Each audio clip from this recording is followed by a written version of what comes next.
Assalamualaikum warahmatullahi wabarakatuh. Now I want to make a edgy homework. Listening the filter bubble part 1. Good morning everybody.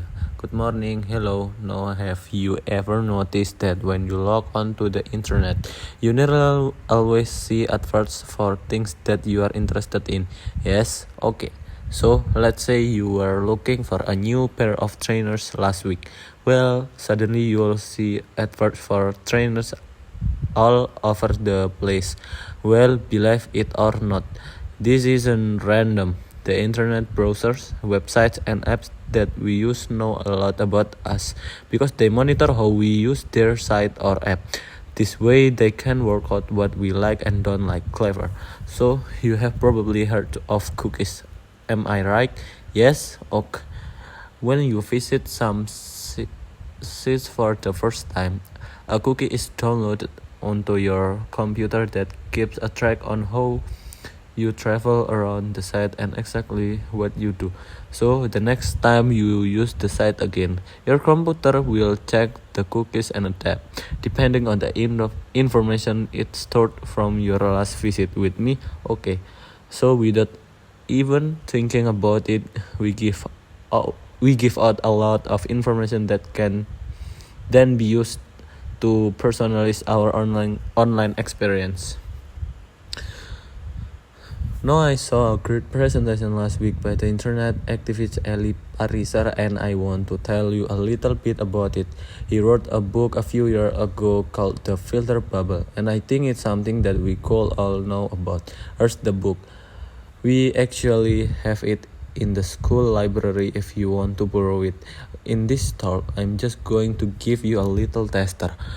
Now, he likened the filter bubble to an ecosystem, and he claims it is sometimes that we should all be worried about.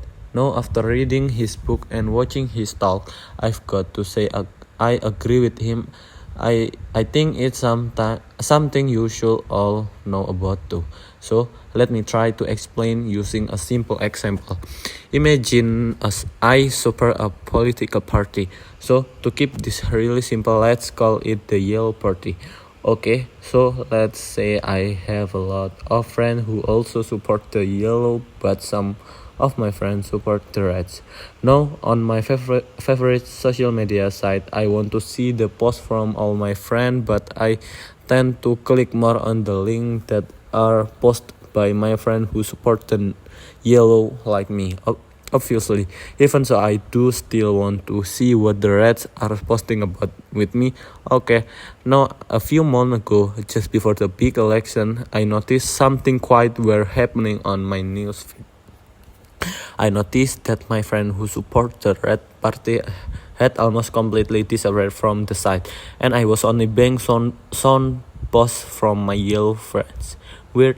Now I wondered if all my red friends had left the social media space and moved somewhere else.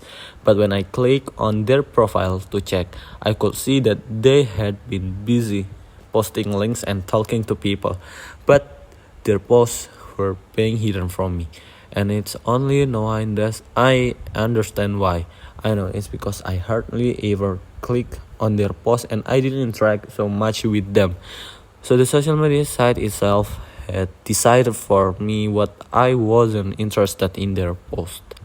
So they decided not to show them to me. Now this is an example of what Eli Pariser means by the filter bubble.